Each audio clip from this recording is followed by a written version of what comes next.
morning, church.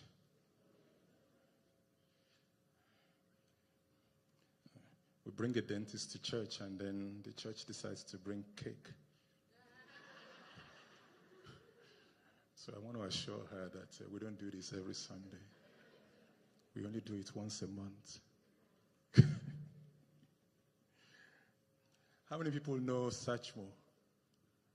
You probably are not American, right? You know Louis Armstrong? You people don't appreciate music, eh? I see trees. You know that kind of song? I see trees of green, red roses too.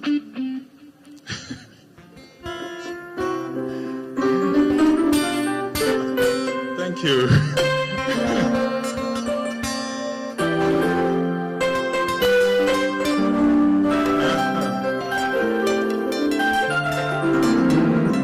Don't worry.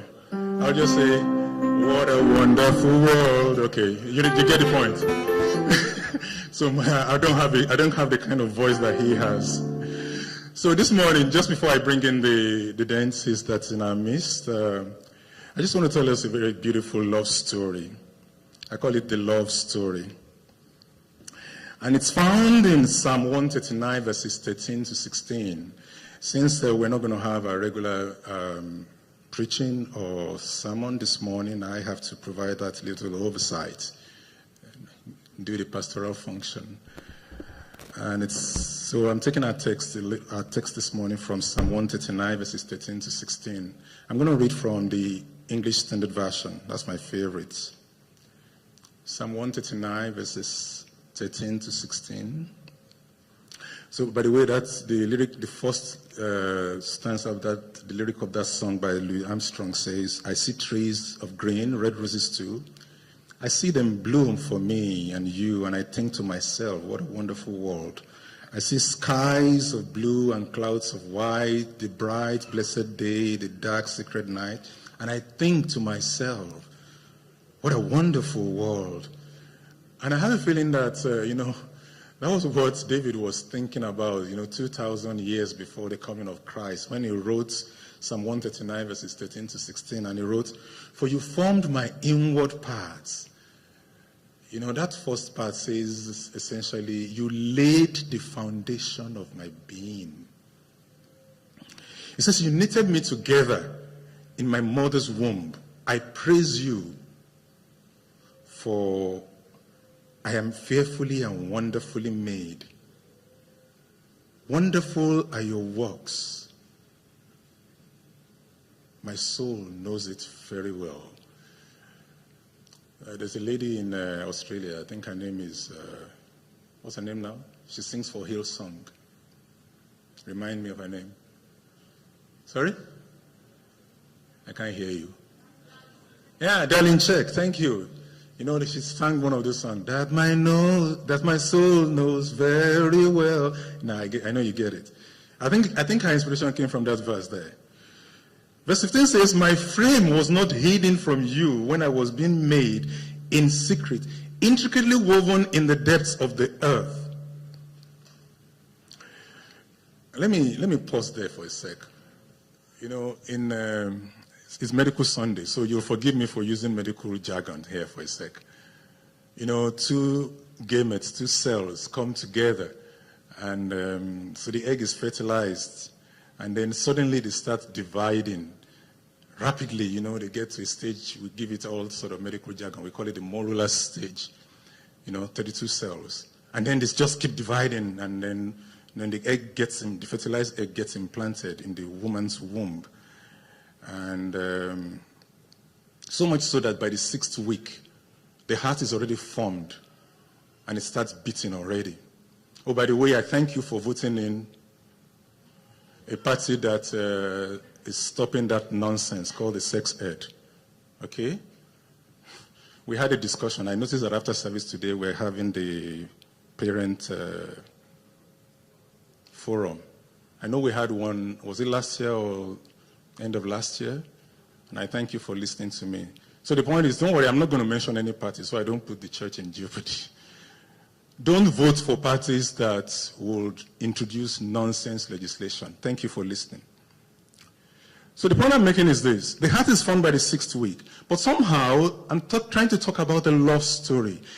David here understood very, very, very clearly that God understood certain things about him, knowing him intricately while he was in his mother's womb. In fact, he says, God knew him, looked into the corridors of history and time, and knew him even before he was formed in his mother's womb. And somehow the cells divide rapidly, and all of a sudden, they know that I'm supposed to be teeth, because we are talking about teeth today. And some know that there's supposed to be lungs and bone and eyes and hearts and muscles and nails and whatever.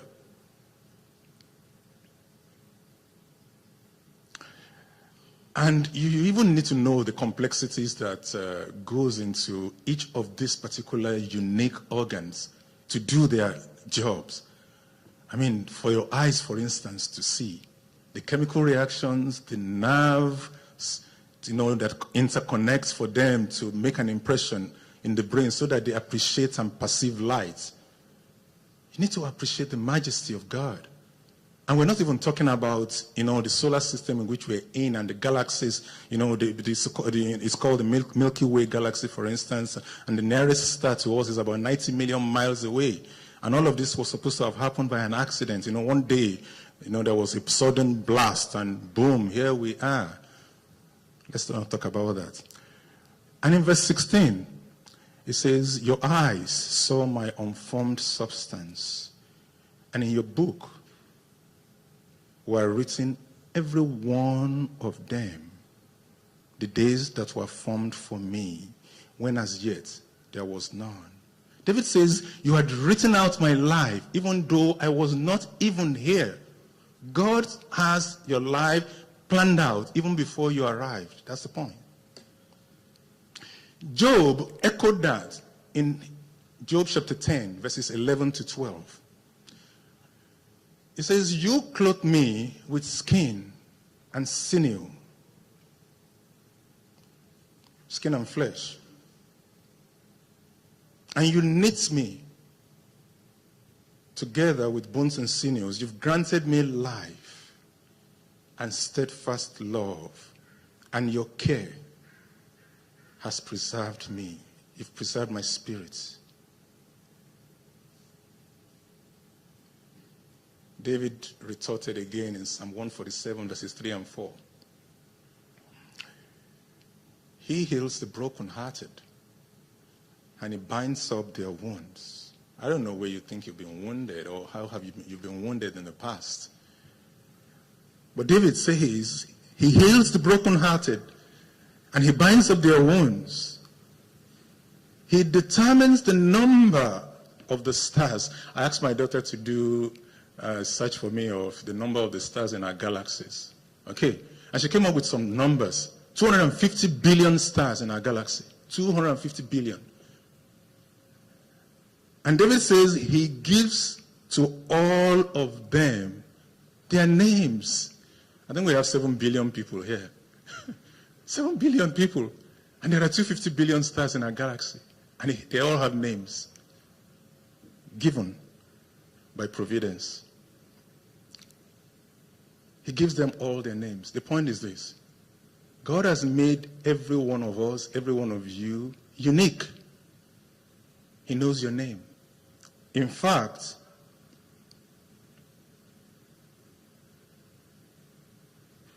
Isaiah chapter 49 verse 16 says, open it. Please put it on for us. Isaiah 49 verse 16.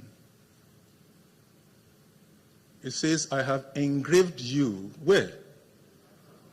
On the palm of my hands. That's how special you are. He's made you special. He beholds you. You're not some slime that happened by a random accident. I have inscribed you on the palm of my hands. I'm talking this morning about a love story, God's love for his creation. The Bible says he made man. How? In his image. That's what the scriptures tell us. We're not accidents, not freaks of nature.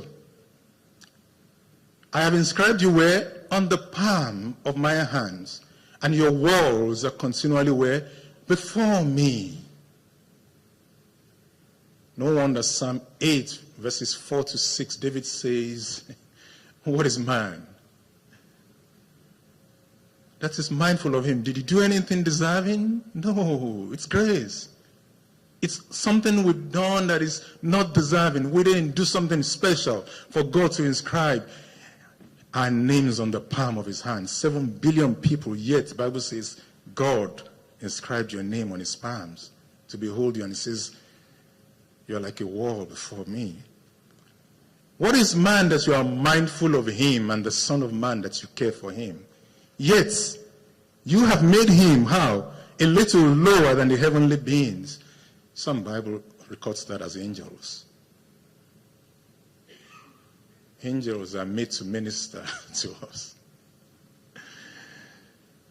And crown him with glory and honor. You have given him how? Dominion over the works of your hand. You have put all things under his feet.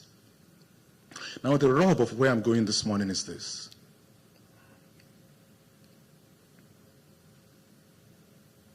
In Acts chapter 17, verses 26 to 28, it says, and he made from one man, Adam, every nation of mankind to live on the face of the earth, having determined allotted periods and the boundaries of their dwelling place, that they should seek God. Now, this is the point. God has determined that you and I should seek his face. He's placed his love on you, in you, around you, that you should seek him. Every one of us. In fact, St. Augustine, the church father in the 3rd, or was it 4th century, says, he has made us for himself. Hallelujah. He has placed a hunger of himself in every single one of us. There's a hunger there.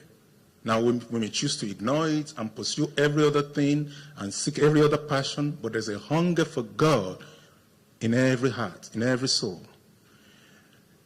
And it's not an accident that you are here this morning. It's not an accident that you are in Ottawa this weekend. It's not an accident that you live in Ottawa. The Bible says here that he has determined the boundaries of our dwelling, your dwelling, my dwelling, verse 27, that they should seek God and perhaps feel their way towards him and find him. Yet, he's actually not far from each one of us. For in him we live and move and have our being. It's not an accident that Dr. Delay was praying this morning and he actually quoted this verse. I heard him. So it's the second time you're hearing this verse this morning. And how do we seek him? You're listening to his word this morning. It's deliberate. I think I've listed about 10 scriptural verses here. And you have to hear it again and again and again. Some of us have about 10, 20 different versions and copies, electronic, soft copies, hard copies of scriptures in our house. The only trouble is they get read only on Christmas Day and New Year, maybe perhaps at Easter. We have it in written version and audio version and visual version and whatever version, except that they gather dust and they're dusted, maybe, when the cleaners come to your house. Read it. Ephesians chapter 2 verse 20 says, built, that's we, the church, the people of God, on, Ephesians 2:20, did you put it up? Built on what? On the foundation of the apostles and prophets. How are we built on the foundation of the apostles and prophets? Apostles are the ones that give us the New Testament. Prophets are the ones that give us the Old Testament. That means the Bible. Built on the foundation of the apostles and prophets with Christ Jesus himself as our chief cornerstone. Christ Jesus is our chief apostle. It's a chief emissary. Apostle just means ambassador, the one that is sent. And Christ is our chief apostle. The author of the book of Hebrews says, today if you will hear his voice, do not do what? Do not hide in your heart. So if you're already a Christian, renew that relationship. We had a Bible study this morning. We were talking about Jehovah Nissi. And we said, after God gave the children of Israel victory over Amalek, Moses built a memorial. The reason for a memorial is this, so that you will remember the victories that God has wrought in your life, so that because the enemy doesn't rest. In Exodus 17 verse 7, the children of Israel were beginning to doubt themselves. They said, is there God amongst us? You see, our Bible study today started from Exodus 17 verse 8. We should have read Exodus 17 verse 7. Because there was that doubt. And immediately in verse 8, Amalek came. There was a doubt in verse 7. Enemy came in verse 8. But when there is a memory built, a memorial altar of commemoration comes. God is perpetually before us. I have placed the memory of God before me. That we should always do. And peradventure we don't know him. It's a good memory for us today if you will hear his voice. Do not harden your heart as in the days of rebellion. Let's bow our heads and pray. Heavenly Father, we thank you for this morning. Thank you, we've heard your voice once again. Bring to remembrance, O God, that which you have heard. Let it not stand against us in the final day. For in the mighty name of our Lord Jesus we have prayed. Amen. Now to our business of the day. Our other business of the day, that is. I want to say welcome to our guest this morning. It's our Medical Sunday, and we have in the house special people to us. First of all, I want to introduce our guests from Nepean Family Dental. They're located at 460 Hunt Club. That's the same place where my office is located. We've placed their banner outside there at the entrance. It's easy to say all these, suites 101, 102, 103, whatever. Dr. Bra happens to be my dentist, okay? So I was there just 2 or 3 months. Was it 3 months ago? 2 months ago. So I happened to be there, I think 2 or 3 times. And they've been my dentist actually for the last 5 years. The doctor, what was his name? He's left for the US now. And Dr. Bra took over. So she is actually my dentist. And so she's been gracious enough I told her I think a month ago, and then she's accepted to come and talk to us today. So please listen to her. It's very, very important what she's trying to tell us. Pastor Mrs. has been worrying me since last year. When are you going to bring a dentist? When are you going to bring a dentist? So here we are today with a dentist. And then she put a dime in it by bringing a cake. But she didn't come alone today. She came with Holly Douglas, who is her assistant. So Holly, please, let's see you. Thank you. Thank you. Thank you so much. You may sit down. So Dr. Bra has, for over 15 years, been a dentist, and she has been practicing in the Ottawa region for the last 3 years. She loves working with patients of all ages and is certified in general dentistry. She does Invisalign, as well as placing and caring for dental implants. In the short time that she's been in Ottawa, she's left a pronounced mark on her patients, with patients coming as far as Petawawa. Do you know where Petawawa is? I bet you guys don't know.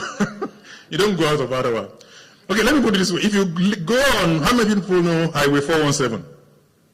If you keep going on 417 westward, keep going, after about 2.5 hours. Aha, you see, they don't know where Petawawa is.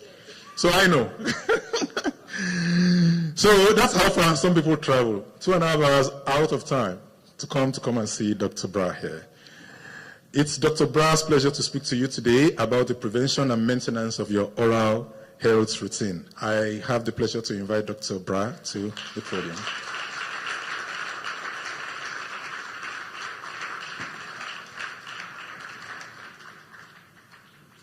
Good morning, church. Good morning.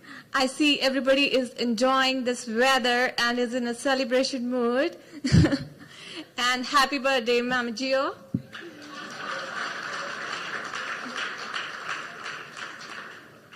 So we'll make it short so that everybody is eager to eat that cake, which we just saw here.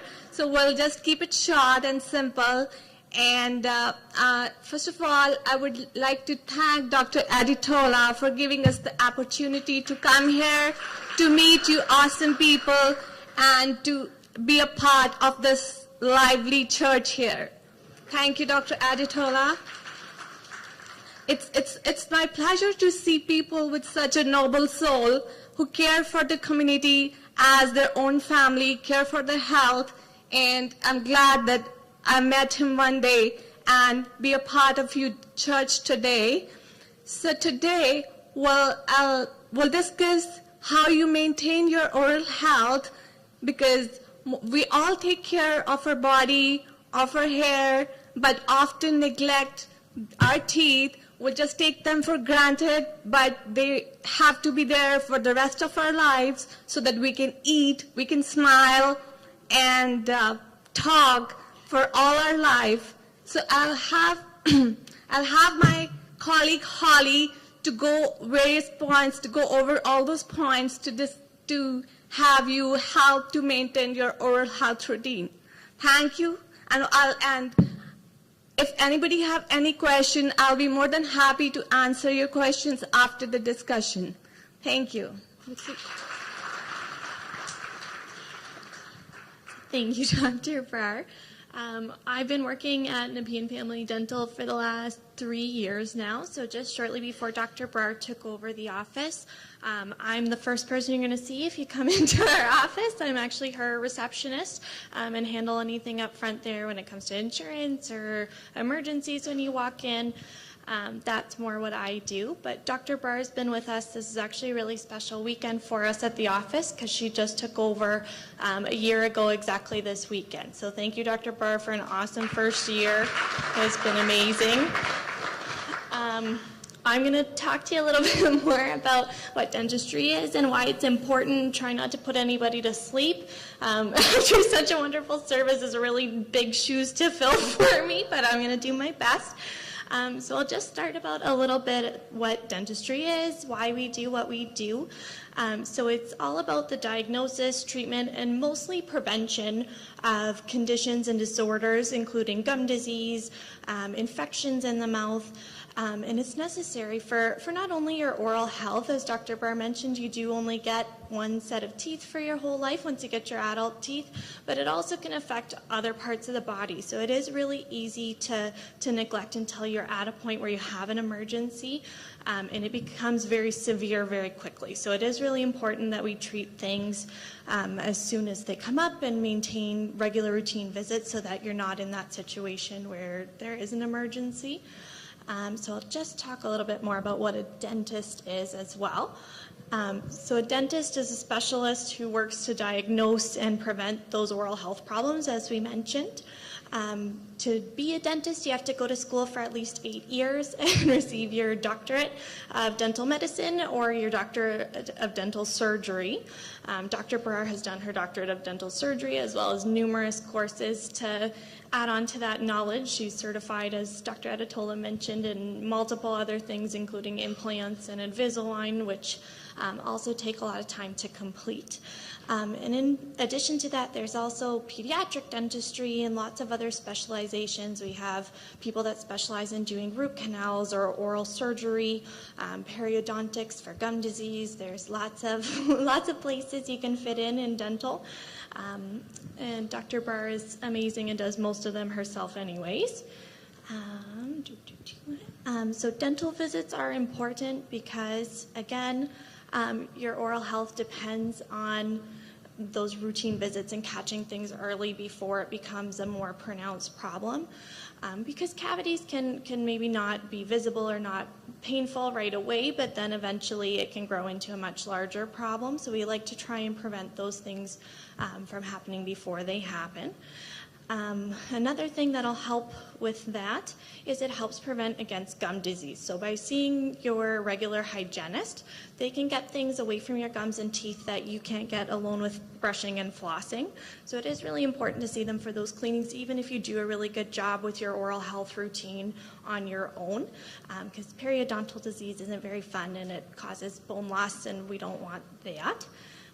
as well as funny things like bad breath and just the visual aspect of things to keep them nice and clean and white. And it strengthens them so you can enjoy them for your whole life, hopefully.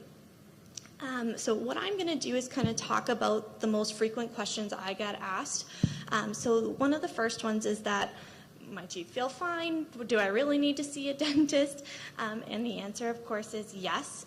Even if they feel fine, it's really important to maintain regular visits, because even though it may look like there's nothing wrong and everything's still white and nice and shiny, that there could be things going on between the teeth or under the surface that we can't see. Especially in this diagram here, it's really easy to see how in between those little tight spaces we might not be able to notice that there is something forming there. And a lot of times we need x-rays in order to diagnose cavities in the first place, so being able to get those seen beforehand, before you're in pain, is definitely ideal. The other benefits too is in dentistry, things have come along in the last couple of years a lot farther than they have. So things like stained teeth or chipped teeth, missing teeth, we have solutions for those things now, so you don't have to be stuck with something if there is a fall that happens and you do lose one of those guys. There are options that we have, as well as professional whitening, and there's different kind of makeovers we can do to say, to make you feel a little bit more confident with your smile. If there has something happened that isn't making you feel very confident about it, there are options that way. Cavities can also exist without any symptoms at all, so it is really important to treat them before there is something major that occurs. On the outside, you can see in the diagram there, that outer surface that's all nice and white at the top is a nice hard shell and a solid substance, but when a cavity gets in there, it can get infected and get into the tooth, and that's when we have the swelling and we have the pain associated with cavities. So they are important to treat even if they're not bothering you. Even one cavity left untreated can lead to called a tooth abscess or an infection, which eats away at the tooth until it gets to that fun little middle part that you can see there, and then that's when the infection happens and causes the pain. An untreated infection can cause the upper tooth to cause your cheek to swell, and if it's left untreated, it can go up into your brain and sinus and infect those areas as well. So that's another reason that those ones are really important to deal with quickly.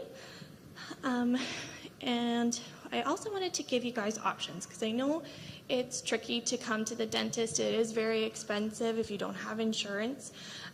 So if you can't afford a dentist, there are options here in Ottawa. Ottawa Public Health has free clinics. They do rotate depending on the date. There is one on Maryvale Road just in everyone's neighborhood here, as well as there's another one in St. Laurent. So just call Public Health if there is something that's going on and you really, really can't afford to go see a dentist. They will do basic procedures for you, nothing too crazy, but they'll get you out of pain if you need it, depending on the day. So definitely call ahead, just because it rotates all the time and the schedule is completely different. And then for children, actually in Ontario, we do have a program right now. I'm not sure if it'll stick around, but we do have a program for children that are 17 years and younger, where you can apply to have your children receive free dental care. So you apply online, you just Google Healthy Smiles Ontario, you can submit an application for your child or children. And then you would receive a card in the mail, and you bring that with you to your dentist. Some dentists don't accept it, so you also have to check in and make sure it's going to be a dentist that accepts Healthy Smiles Ontario, but that provides your child with free health care, whether that's fillings, cavities, cleanings, everything they might need is covered under that program. So that's a really amazing resource we have here in Ontario for kids that I don't think there is anywhere else in Canada. So it's really important to utilize that if your children aren't able to receive the care otherwise. Perfect. And then finding a dentist that works for you. So that's really important. You need to be able to find a dentist that you're comfortable with. It's a really big fear of people's to go to the dentist in the first place. So you want someone that you're confident in and you can feel relaxed when you walk into the office. You also want to make sure that you can get there in their availability and your availability. So making sure the hours work for you is really important. Making sure it's either close to work or home are usually a good way to make sure you're doing that as well. Another thing to keep in mind too is the office organization. So bigger offices especially, things get chaotic. There's lots of people moving files, working on charts. So when you come in, are they keeping track of your history? Is the office clean, organized? Do they know who you are when you come in? Is your file kept on hand? Do the girls explain what's going on? Do you know what's happening before you're in for your appointment? All those things are really important, especially if you are someone who is more insurance driven. Finding out whether or not that's going to be covered, whether that's having them submit an estimate, are all really important before you're in the chair, because those things, unfortunately, once procedures are done, obviously at that point it's a little bit too late. So making sure that it's an office that can work with you around those things and is willing to help you out if you don't understand your insurance, to kind of take that time with you to explain it and go through the process. Another thing, most important thing, would be to make sure your dentist is registered with the Canadian Dental Association. Otherwise, they're not licensed to practice here in Canada, so it is really important that you do look into that as well. There have been a few cases out of Ottawa where that's been an issue, so just to take a look.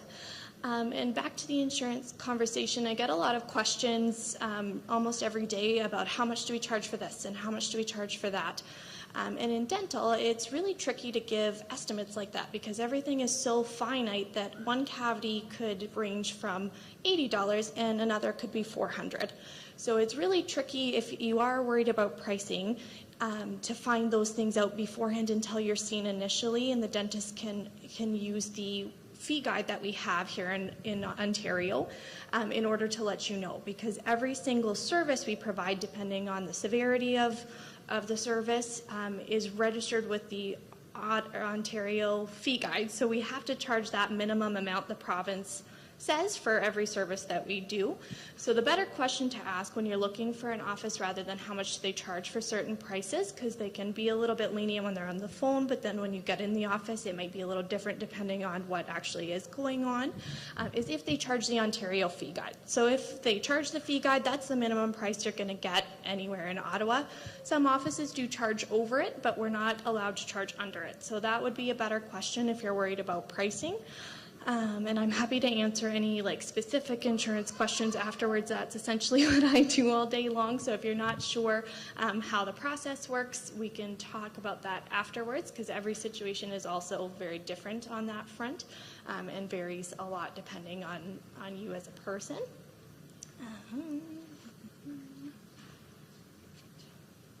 And then just kind of my spiel about daily oral health. So always remember to brush twice a day and flossing at least once at night. So I put up here for you guys, remember the 3 F's. So flossing,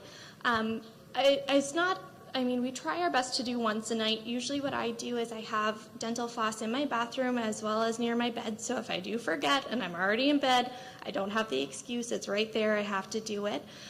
That's usually what I find works well for our patients. And if you haven't been doing it, it isn't comfortable at first, and I totally get that. Before I started working in dental, I'll be honest, I never ever flossed my teeth. But it is so, so important for the health of your teeth and gums to actually make that effort to do it. Even if you're just starting out, twice a week is better than nothing. So try your best when you remember. Next thing would be using a fluoridated toothpaste. So you're going to want to use a toothpaste that has fluoride in it. Most of them do, but just to keep an eye on that when you're looking for a toothpaste at the drugstore, that it is one that has a fluoride content. If you're more cavity prone, there are some that have a higher fluoride content that your dentist can recommend for you as well. But that one's really, really important because those are the vitamins that help protect our teeth. And foods. So as Dr. Adetola mentioned, certain foods are better for our teeth than others. So cake is amazing, and I love it as well. But just working on the brushing either at lunchtime or having some water to neutralize the mouth afterwards, just those kinds of things. So especially if your kids do this all the time. I used to be a nanny, so it was every time they'd be brushed teeth, ready for bed, and they'd want a glass of milk, which when it's left on the teeth can cause cavities. So in those circumstances, it's easier just to have either water if they really are thirsty, or foods that don't have as much sugar in them that are going to stay on the teeth and cause cavities. Tongues. This is kind of a funny one that, again, I would have never known if I hadn't started working in dental. But don't be afraid to brush your tongue. There's a lot of bacteria that likes to stay on your tongue there, and it also creates that environment for bacteria to grow in your teeth. So don't be shy to brush up your tongue after. It might feel a little bit funny at first if you haven't done it before, but it is also really beneficial. And making sure you're just being seen for regular checkups. So it might seem silly when you're in the dentist after you're cleaning to book another appointment maybe 6 months out, but do it anyways, because most offices will send you a reminder. So if things do need to change, obviously, and I'm sure not everyone knows their schedule that far in advance, you're more than welcome to change those appointments, but so you know when you're due and you don't forget to book when you are due for your appointments. And then we'll just go to the next one here. So I'm going to talk a little bit more about babies and kids with their oral health, because that's another one we get all the time. We used to have a pediatric dentist that would come into our office, and we were finding kids here in Ottawa were just coming in with mouths full of cavities at 2-3 years old. So it is important. Baby teeth, they do fall out eventually, but a lot of those guys are there until the kids are 12. So it is still a big deal, and they can cause infection the same way an adult tooth would. So if there are cavities on the baby teeth there, they are just as important, if not more important, to fix, because they hold the place for your adult teeth, as well as nobody wants their child in excruciating pain and in a panic trying to find a dentist in the middle of the night. We've seen it lots on our emergency days, and it breaks my heart every time. So with babies, when should you start brushing your baby's teeth? The answer is right away. So it looks a little different for a baby than it would for an adult, but even when your baby's first born, just taking a damp, clean washcloth and rubbing their gums after feedings right before bedtime, same as you would for an adult. And I know in the middle of the night that's probably the last thing you want to do, but parents always seem to get concerned when we're recommending treatment, especially when your baby's teeny tiny, they're 2-3 years old, and we're recommending dental treatment, and it's scary and there's a lot of noises, and they oftentimes think that we're just trying to get money out of them or what have you. But it is really important because those teeth guide the way for the adult teeth, and they can cause that infection, which can be life-threatening if it's left untreated. So it is really, really important to listen to your dentist. If you're not sure about the specific diagnosis, don't be shy. Go see another dentist. Make sure it's something that you agree with before you're going to do treatment. But it is super, super important. So that was kind of my point that I really wanted to hammer home today, was with the little ones, just how important that healthcare is, because they fall out, but usually not for a little while.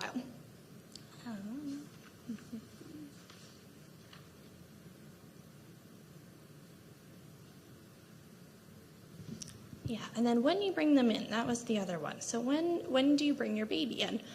Generally we say as soon as they have their first tooth, we can see them for their first checkup. So you can come in, even it might not be a full cleaning, it might not look exactly the way an appointment would normally, but it is important to get them even used to coming into the dentist and seeing us and hearing those noises, to take a look and make sure the development's working well, and talk about the routine care like we have today, as well as the foods that the baby's eating, and maybe how we can prevent cavities if there are some going forward, forward. Or if you are more cavity prone, there are genetic factors that play a role in there too, so we can always discuss kind of how to prevent that situation as best as we can and treat it if it does come up. I know a lot of parents feel very guilty when they come in and their child has a bunch of cavities. But unfortunately, I know when I was a bit younger, that was something that was never talked about. I don't know if I even brushed my teeth until I was old enough to go to the dentist and do it myself. And it's tricky and it's usually a bit of a battle, but it's definitely worth it in the long run for your child's health. And when they should see a dentist, usually after their first checkup, we give them about a year until they're a bit older, then we see them again. And from there, we see them every 6 months, the same we would as an adult. Just to make sure things are looking good. We usually get their first cleaning done by about 2.5 or 3. Most children will let us do a real cleaning. So we do our best to start that process as soon as we can as well. And for adults, it's the same. So we usually recommend adults come in at least once every 6 months. Sometimes people have a little bit more buildup on the teeth and need to come in every 4 months or so, just to make sure we're keeping on track of the buildup that happens, as well as from underneath the gums to make sure the gums are nice and healthy. Okay. And for cavity, I've already touched on it again a bit, but what happens with cavities is it's plaque buildup on the outside of the tooth with the sugars and starches from the food you eat. And it produces an acid that eats away at that enamel, and that's where you get that visible structure that kind of comes in, and sometimes you can't see it as well, but it shows up on x-rays and we can see it that way. And I've kind of hammered this point home, I think, already, but it does cause more serious issues if it's left untreated. I like this picture a lot because it kind of shows how when the decay gets to the inside of the tooth, how sensitive those materials are. The teeth seem kind of harder on the outside, but they are really delicate on the inside and very sensitive once it gets to that point. So usually it's not long after that that you know that things are going to start to be a problem. And what we do when it is just a cavity, if it's left or is treated quickly, we just fill the cavity with your dentist with a material that removes the decay, and then we cover it with a dental material that looks and functions just like your natural tooth. So that's all a filling is. It's pretty simple, and there's different anesthetic that we use in order to make it kind of numb and comfortable for you when we're doing the filling. As well as different materials that we use depending on your medical history and your preferences. There's lots of options that way as well.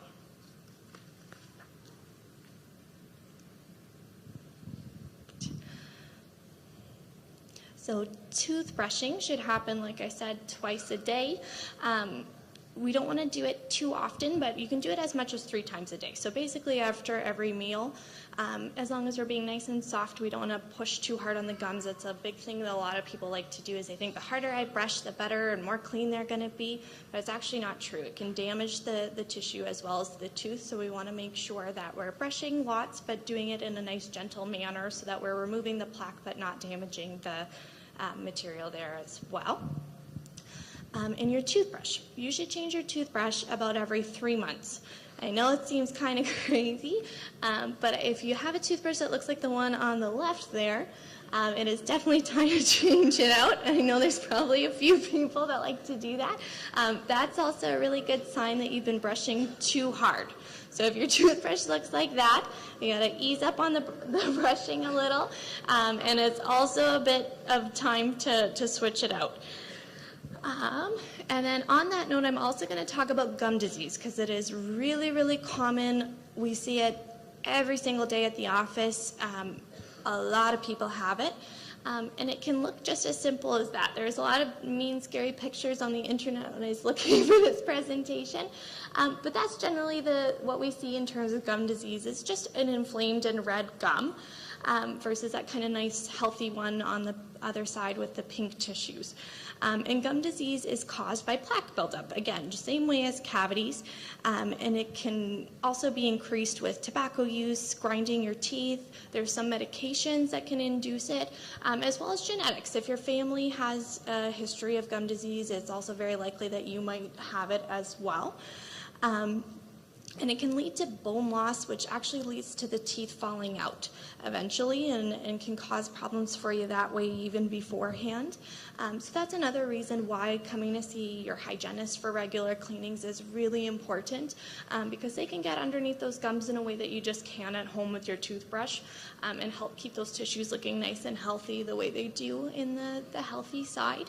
And some people, if you do have kind of more severe stages of gum disease, need to go see a specialist. So there are specialists that deal specifically with it, that you might need to go see for a few months until we're kind of caught back up and back on track, and then you can go see your regular dentist usually afterwards.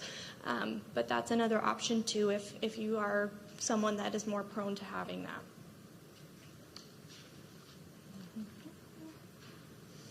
And something to look for when we're looking for gum disease is just that redness that you can see kind of towards the teeth on that diagram there.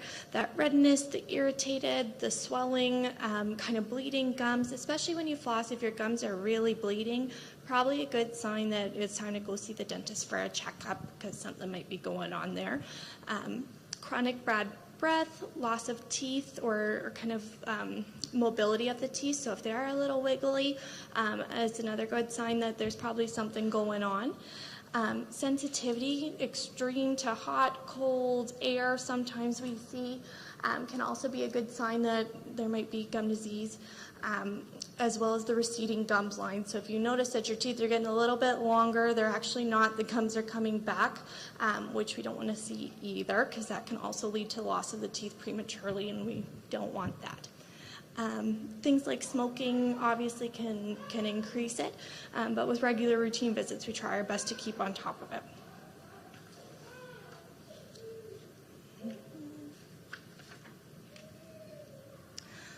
Next question I get lots is, if I have braces, why do I need to see the dentist? I go see my orthodontist probably once a month at least, so why do I still need to come see you guys if I'm going there all the time? And the answer to that is pretty simple. It's the same as with the gum disease.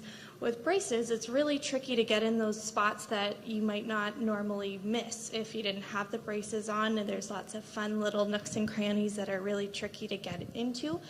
So it's even more important that while you're in braces, while things are moving, that we're keeping on top of the oral hygiene, both at home and in the office, because with braces, the last thing we want is this nice, beautiful smile full of cavities when you finally get them off.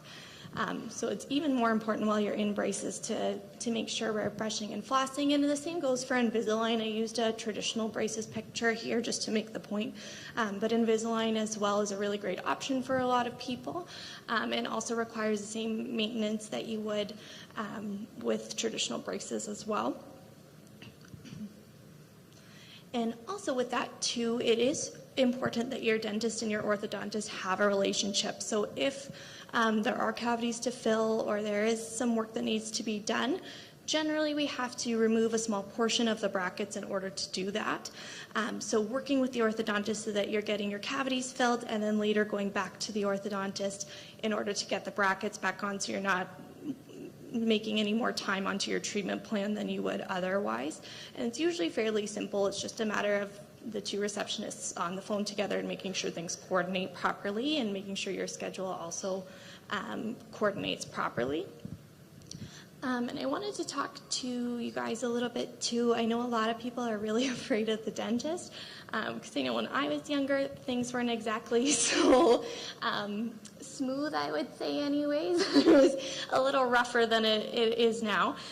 So there's a lot of people that come in. It's not just children. Lots of children are scared too, but there's a lot of adults that are terrified of the dentist. And I know this is our team, actually. I'll show you guys. So it's Dr. Brar and her assistant on the left side, as well as both of our hygienists on either side of myself in the middle there. And that's everybody at our office. So it's pretty easy when you come in to know exactly who you're seeing, and after a little while you'll know everyone super well, which is really nice and helps to kind of reduce the anxiety in the first place, because you know, oh, I'm going to be at Dr. Brar and Kelly today, and Kelly's a ray of sunshine, so I can't imagine anyone would be scared when they were with her. You just can't do it. But we know that people are scared of us, and we're not going to be offended if you tell us that you're afraid, because I'd rather know that and be able to tell the girls when they're bringing you back that you're a little bit more nervous, so maybe to explain things a little bit longer and just kind of take our time to settle you down a little bit more than if you weren't nervous and were just kind of wanting to get in and out before lunchtime was over. Yeah, we don't take any offense to it, so it's just more important that we know if you are afraid, there are lots of options that most dentists have now. There's laughing gas as an option for treatment so that you can feel a little bit more relaxed if you really are nervous. That is something most offices offer at this point, as well as just general anxiety-reducing techniques that everyone's been trained on when they've been in school, just to help you feel a little bit more comfortable. And if nitrous isn't going to cut it, if you're really, really terrified, don't wait for treatment until it's a big, big deal. Get those cavities filled, even if that means going to a specialist and doing sleep dentistry. There's also that option where they can put you to sleep if you prefer and get it done that way, because the last thing you want to do as someone that's more nervous about seeing the dentist is waiting until it's a painful and scary experience. If you do have an infection or you do have something that's bothering you, it's not going to help the situation that you're already scared and now you're in pain and you're scared on top of it. It's just going to heighten that anxiety. So just to make sure that we're building it up, even if that means your first visit is coming in to take a tour of the office and we go that way, that's something most offices are open to and something that can be done if you're someone that's a little bit more nervous. And for children, it's exactly the same. If your child's scared of going to see the dentist, it's a really intimidating thing for adults and children. It's intimate. You're very close. There's sharp things in your mouth. It's definitely something that's warranted to be afraid of. But don't delay it, even if your child's scared. If it's a quick visit and they meet Dr. Brar and say hi, that's perfect. That's a positive dental experience, and then when they come back, maybe we'll try for a polish, maybe we won't. We'll see how it goes and just kind of take it nice and easy. But the more often you're coming in the front door with your family, the more comfortable you're going to be there. So now I think I'd like to invite Dr. Brar back up to the stage, and if anybody has any questions at all, please bear in mind it's not responsible for us to diagnose right now, but if anybody has general questions about going to see a dentist or anything to do with an appointment, feel free to let us know. We'll also stand in the lobby if it's something you're not comfortable asking us on the stage. We'll stand in there for a few minutes after the service. And I also should mention as well that we did bring toothbrush samples, so if you don't have a toothbrush at home or if yours looks like the one on the picture, there's plenty out front. Just take a look at the top of the package. It'll indicate what size it is. So the one that says ES is for adults. I brought some for children as well, so they'll have the ages for the children associated on the package. Yeah, and any questions?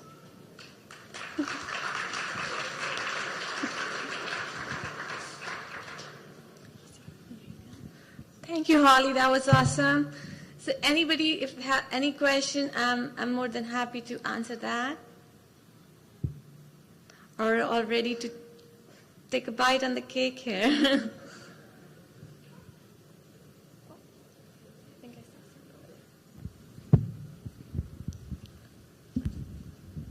Hi. Hi. Hello? Okay. My question is around protecting your enamel, right? So right now we have different hardness for brushes.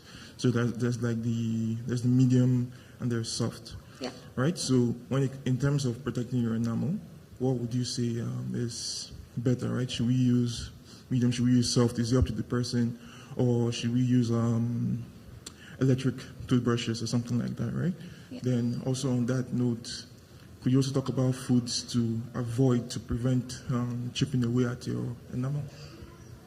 Then my second question will be about the advantages of Invisalign versus braces. Okay. Yeah. Thank you. Yeah, so always a medium or a softer brush is always better than the hard one, because the hard one wears off our enamel and we tend to put some pressure while we brush. And also the electric toothbrush is always a good option because we don't have to put any pressure. The brush does its job. You just have to keep 2 seconds on each tooth, each surface, and it's going to do its job. And the other question was to avoid foods. So the sticky foods, bread, pizzas, all the sugars which sticks to your teeth, better to avoid them. And if you eat them, it's better to clean the mouth with water or brush after the meal. And the third question was Invisalign. Yeah, Invisalign is, if you are a good candidate for Invisalign, they're just removable aligners, plastic aligners, which goes on the top of your teeth just to align them. So you'll have better oral hygiene with Invisalign because the brushing and flossing is not a problem, and your gums don't get inflamed with Invisalign. So whenever you have to choose between braces and Invisalign, I always recommend Invisalign a better choice if that is a good option for you. Sometimes you are not a good candidate for Invisalign. The braces are the only option, but depends upon different people, different teeth. So if Invisalign is a good option for you, then it's better over the conventional braces because it's easy to maintain your oral health with Invisalign. Thank you. Anybody else? Hi. So I was wondering, what natural color is the healthy teeth, and is it proper to whiten your teeth from time to time? Like, what's the healthy color of the teeth? Yeah, so the healthy color is always white, but sometimes your teeth genetically from your birth are a little yellowish, which we cannot whiten. But over time, teeth get stained with our food. We all love tea, coffee, that stains our teeth, and we can always whiten them. And once a year, whitening is not bad at all. Yeah, whitening helps to make them white and clean. Hello.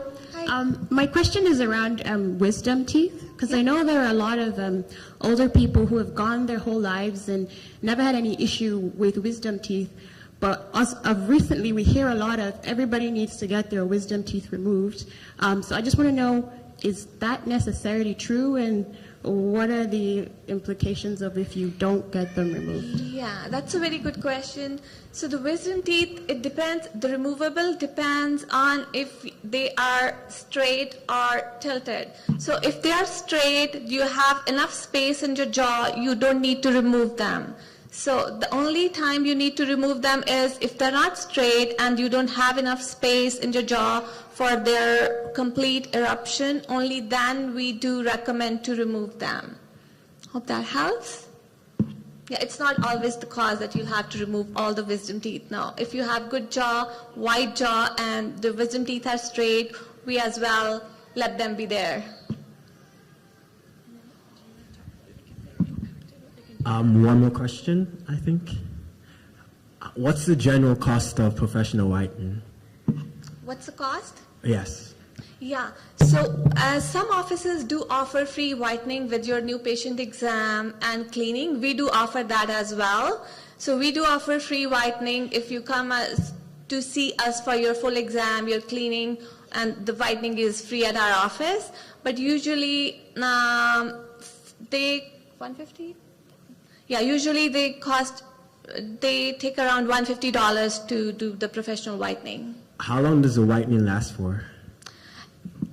It lasts for like 6 months to 1 year. So whenever we do professional whitening for you, we make we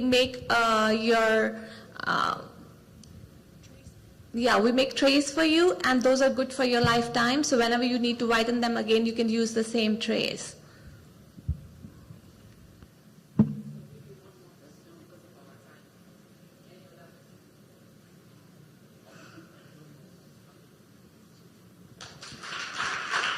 Thank you. Thank you so much. Good job.